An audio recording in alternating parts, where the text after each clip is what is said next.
Ay, berkor ni balik. Ke kawal kok. Kok. Gak tak gerpak berjalan ni dia.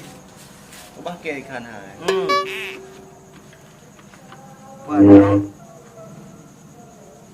Dia nak buah ya bud. Teyo kerja kan kerja. Keng aku buah ke. Tak kah? Mana ke? Ni aku pi ke macam mana rekod kat dia. Upi bukan kau kaya ni. Tapi tak aku pi kata yang nunjuk. Kau ni macam elong maklum. Ilung je ke penawang ah. Oh penawar elong dia dah jet okey perut dia. Dengar opera. Urang zaman, jeb i kruang je gepa. Kubai. Tiga amalha. Kecok you. Kecok mana? Jom okey. Lampu dapur mah. Kan nak kena belakang.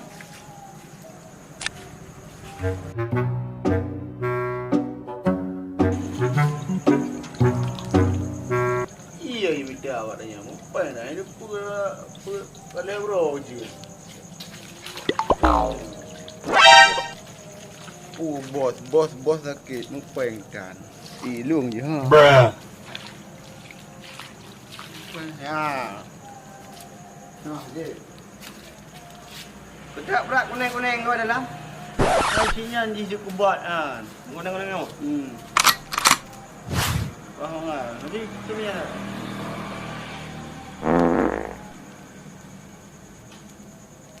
Mana dah kecok mameh dia. Yang punya ia berjalan mengatlang. Ni orang pungut kan kau.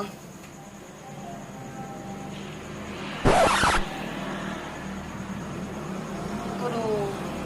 Belum ah. Aduh kata dia perut. Baru dah jep. Aduh kau minta makanan dia baju. Apa makanan lah? Mungkin tak kacau. Biar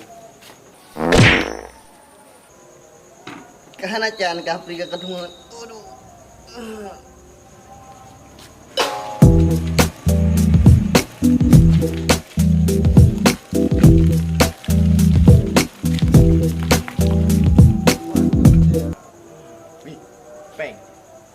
Peng ah. Yang tan leu ah. Awak hiu awak kata ke topi. Tu lagi dalam bela. Wah, Assalamualaikum bang.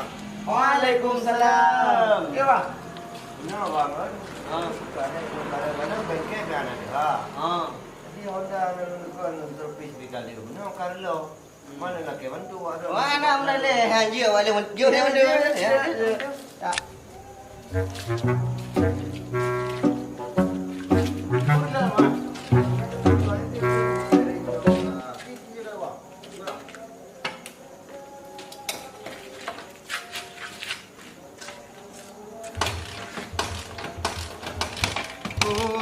Boleh. Okey.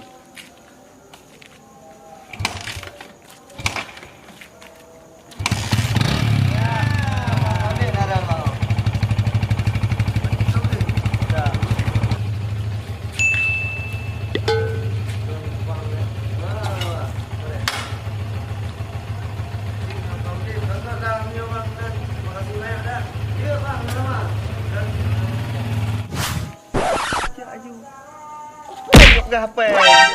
Magah nak leke ke? Gagal nape? Sana.